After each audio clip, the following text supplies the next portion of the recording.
Instagram செட்டிங்ஸ்ல Instagram for tablets அப்படின்ற மாதிரி ஒரு ஆப்ஷன் வந்து இருக்குது. இந்த ஒரு ஆப்ஷன் எப்படி வந்து யூஸ் பண்றது, இது வந்து யாருக்கு வந்து யூஸ் ஆகும், எப்படி ஒர்க் ஆகும் அப்படின்றத பத்தி தான் இந்த வீடியோ நம்ம டீடைலா வந்து பார்க்க போறோம். வீடியோக்குள்ள போறதுக்கு முன்பாக சேனலை சப்ஸ்கிரைப் பண்ணாம பார்த்துட்டு இருந்தீங்கன்னா சப்ஸ்கிரைப் பண்ணிடுங்க அண்ட் பெல் சிம்பிளை ஆல்ல போட்டுட்டு வீடியோ பாருங்க. இன்ஸ்டாகிராம் ஆப் வந்து ஓப்பன் பண்ணிடுங்க. ஓப்பன் பண்ணிட்டு ப்ரொஃபைல் பேஜ் போனீங்க அப்படின்னா சைடில் 3 லைன்ஸ் பட்டன் இருக்கும். அதை நீங்கள் கிளிக் பண்ணீங்க அப்படின்னா இதில் பார்த்தீங்கன்னா வந்து இன்ஸ்டாகிராம் ஃபார் டேப்லெட்ஸ் அப்படின்ற ஒரு ஆப்ஷன் பார்த்தீங்கன்னா வந்து கொடுத்துருப்பாங்க. இந்த ஆப்ஷன் கிளிக் பண்ணதுமே உங்களுக்கு ஒரு QR பார்த்தீங்கன்னா வந்து ஷோ ஆகும். இது எதனால வந்து ஷோ ஆகுது, இது என்ன ஆப்ஷன் இப்படின்றத இப்போ நம்ம வந்து பார்க்கலாம்.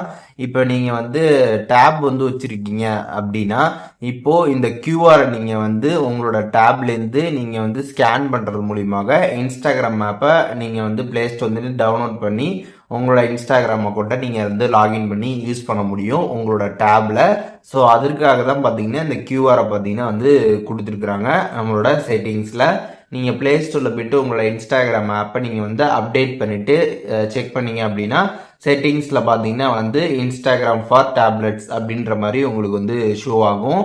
இப்போது இந்த ஆப்ஷன் வந்து யாருக்கு யூஸ்ஃபுல்லாக இருக்கும் அப்படின்னு பார்த்தீங்கன்னா நீங்கள் வந்து டேப் வச்சுருக்கீங்க அப்படின்னா உங்களுக்கு இந்த ஒரு ஆப்ஷன் பார்த்தீங்கன்னா யூஸ்ஃபுல்லாக வந்துருக்கும். இதை நீங்கள் ஸ்கேன் பண்ணி இன்ஸ்டாகிராம் டவுன்லோட் பண்ணி நீங்கள் உங்களோட டேப்பில் இன்ஸ்டாகிராம் யூஸ் பண்ணுறதுக்கு.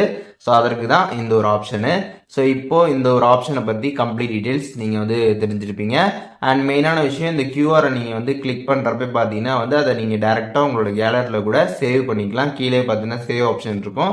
அதை கிளிக் பண்ணிங்கன்னா நீங்கள் கேலரியில் கூட சேவ் பண்ணி வச்சுக்கலாம். அப்படி இல்லைனா இதை வந்து ஆப்பில் இருக்கிறப்ப நீங்கள் டேரெக்டாக உங்களோட டேப்லேருந்து அப்படியே ஸ்கேன் பண்ணியே நீங்கள் வந்து இன்ஸ்டாகிராம் டவுன்லோட் பண்ணி நீங்கள் வந்து அதுலேயுமே இன்ஸ்டாகிராம் யூஸ் பண்ணிக்க முடியும்.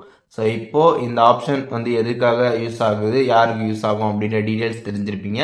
இதில் எதுவும் டவுட் இருந்துச்சு அப்படின்னா கமெண்ட்ஸில் மென்ஷன் பண்ணுங்கள், நான் எல்லாருக்குமே ரிப்ளை பண்ணுறேன்.